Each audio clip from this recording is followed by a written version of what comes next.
We do not experience life. We experience the life we focus on. This profound insight comes to us from Tony Robbins, and I just want to take some time today to elaborate on it. Because truly, in every given moment, there is a choice. There's a choice of what to focus on, where to place your attention. Are you going to place it in or on all the things you have to be grateful for? Or are you going to place it on the things that you wish had not happened? Now, I believe the wise man, the person who can get to a place of complete and utter tranquility, doesn't even really need to focus on this. And what I mean by that is he sees the bright side of all the bad things that have happened to him. He realized that they're all happening for him and not to him. But I am not wise. And I don't know if anyone's wise enough to always be able to do that. But in a theoretical wise man world, to be able to wish the things that had not happened to you most had happened, that's truly wisdom, because you understand completely and utterly the fact that you would not be who you are without these hardships. And there's no way to get strong without hardships. And there's no way to build character without going through these tough times.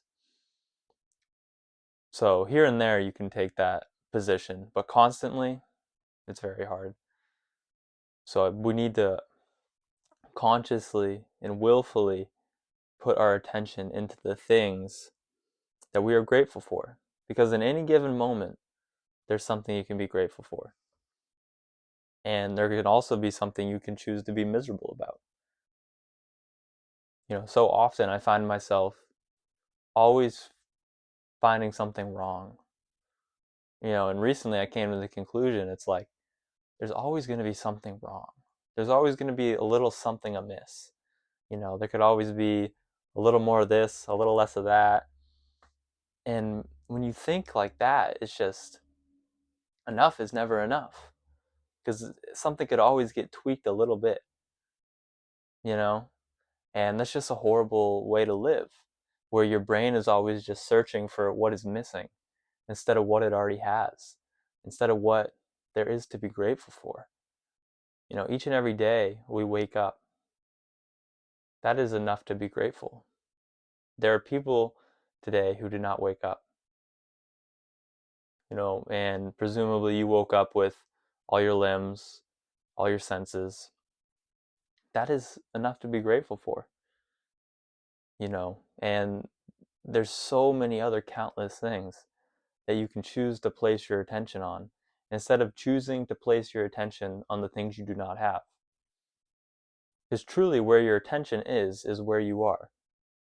If you are placing your attention in the past, then you're living in the past. If you're placing it in the future, then you're living in the future. And if you're wise and smart enough to place it in the present, then I think if you're completely and utterly engulfed in the present moment, it's hard not to be happy. The present alone is our happiness. And when you're completely engulfed in it, the uncertain future doesn't corrupt you. The regretful past doesn't haunt you. You're just completely in the moment, enjoying life, enjoying this absurd thing that we call life that is truly absurd that we're even going through it. And it's a blessing. And that's something to be grateful for each and every day. Marcus Aurelius has a line in Meditations where he says something along the lines of, as you wake in the morning, remind yourself what a precious privilege it is to be alive, to think, to breathe, to love, to laugh.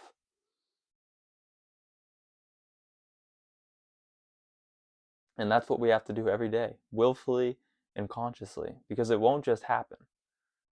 We gotta actively do it. We have to actively be grateful and actively place our attention in the places that will best serve us. Now, I also want to speak on the fact of, how we can place our attention into being, strict with ourselves. And I believe this is good. I believe it's good to be strict with oneself, to strive for betterment, to strive for improvement, to want to be better than you were yesterday. But this can be a slippery slope. And when you beat yourself up too much, it is no longer in service to betterment. You're just flogging yourself for no reason.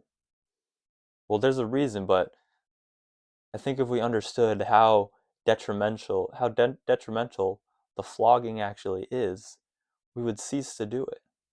Because it gets to a certain point where you're so hard on yourself, you're no longer wanting to be better. You're just losing energy. You're like, oh, this sucks. Like, it's like if someone was, next to you, and they were telling you, oh, you can't be doing that. Like, you got to do this, you got to do that, you got to be better. The first few minutes, you might, yeah, you're right, you're right. And then they start saying, oh, you suck. You're horrible. You're this, you're that. What are you doing? You're a failure. And then you're just like, fuck.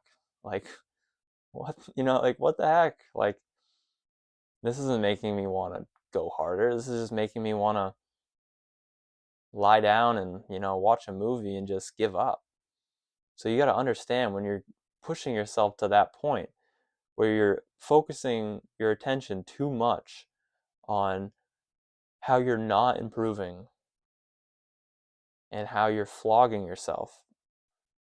Yes, be strict with yourself, intolerant with others. Marcus Aurelius says this. But don't be so strict that you no longer even want to pursue greatness and excellence and improvement, because it's just so draining. It's just so mentally exhausting. There's no reason to just be miserable and beat yourself up and act like you're no good. It doesn't help anyone, especially yourself. There needs to be a certain level of ownership and judgment from oneself. But the second you notice it starting to go too far, starting to drain your energy instead of giving you inspiration to go harder and giving you drive to want more, then it's time to stop. And it's time to focus your attention on how far you've come, how better you are. I think about um, who I used to be often, and I don't I won't go too deep into it, but I was a lot different. And I remember not even it was like not even like well like 4 years ago. I like really like during COVID and like after COVID when I was in college, I really started going to the gym and eating healthy. And I remember, I had like abs for the first time, and I was stoked. And I spent my day in horrible ways. I was the only thing I did productive was eat somewhat healthy and go to the gym. And this used to be like I was on top of the world. I was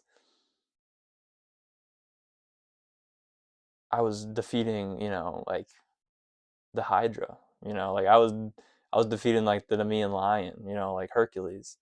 And I felt amazing. And all I was doing was like eating healthy and going to the gym. And the rest of my day was just full of detrimental, useless, bad activities. And,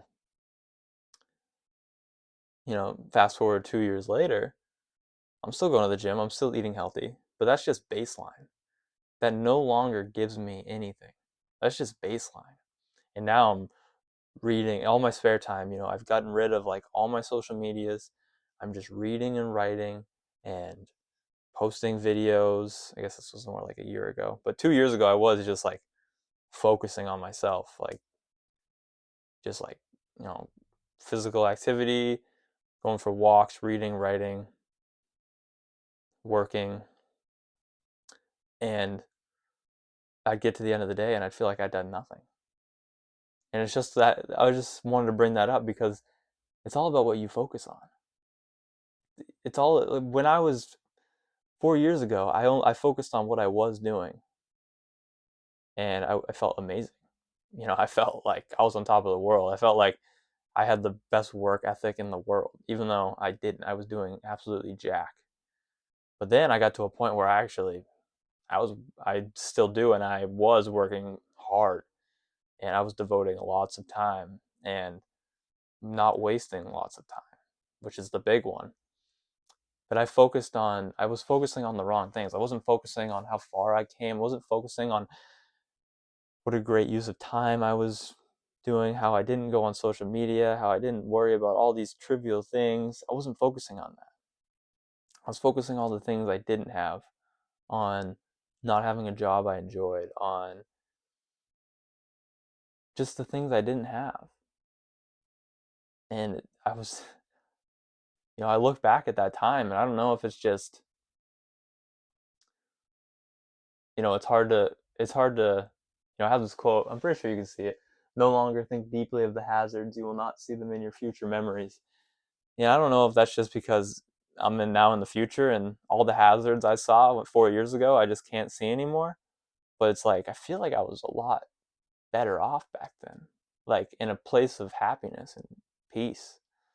But I was doing nothing. Like I was just existing, which nowadays I couldn't do. And I don't really know why that is, other than the fact that I didn't place my attention in all that I didn't have. I placed my attention in all that I had. And it wasn't much. And I wasn't, I think it's good that I've changed because I needed to change. But I think I need a little bit more of placing my attentions in the things that matter, or placing my attentions in the things I'm grateful for. And then still wanting to strive for more, still wanting to be better, but not letting that go so far that it drains my energy. And I think we can all do that. I think we all can focus more on the things we are grateful for.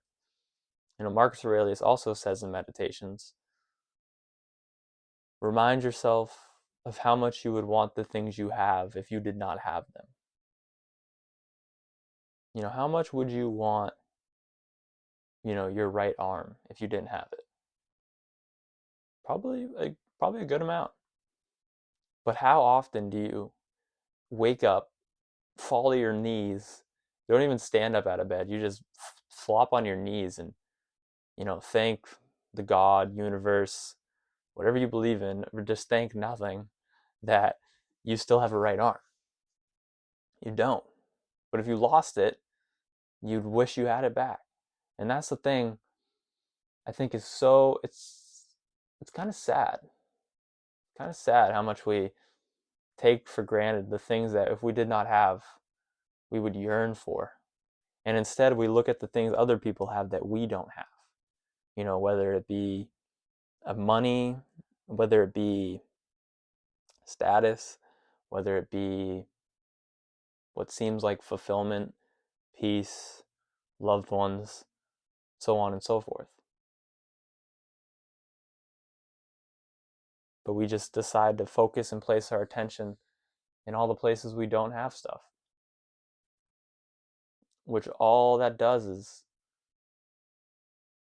just make us unhappy, just makes us depressed, just makes us not want to keep going, drains, saps our energy. Focus on the things that you do have, not on the things you don't, and focus on where you're going, not where you are. I mean, yes, be in the present, focus on, the present moment and where you are.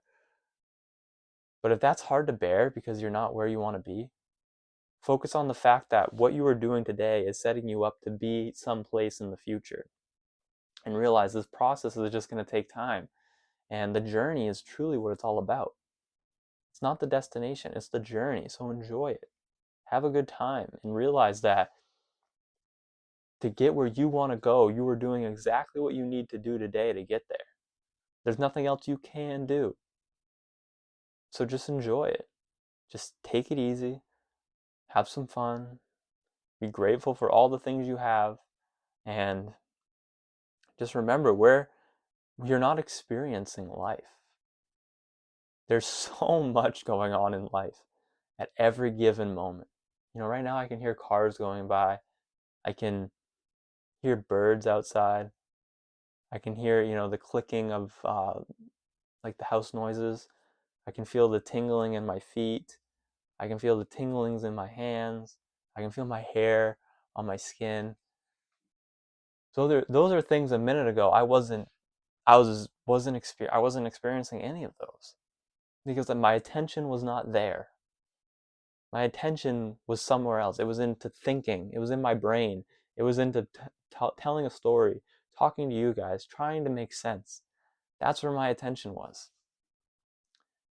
And vice versa, I could place my attention into all the things I don't have right now. And I could get worked up, I could get upset, and I could just sap all my energy. Or I could just place it in all that I do have, smile, be grateful, and then get back to enjoying the present, enjoying the journey, while actively setting myself up for a future that I want to have, I want to live, I want to be in, I want to experience. So just remember, you're not experiencing life. There's too much life to experience.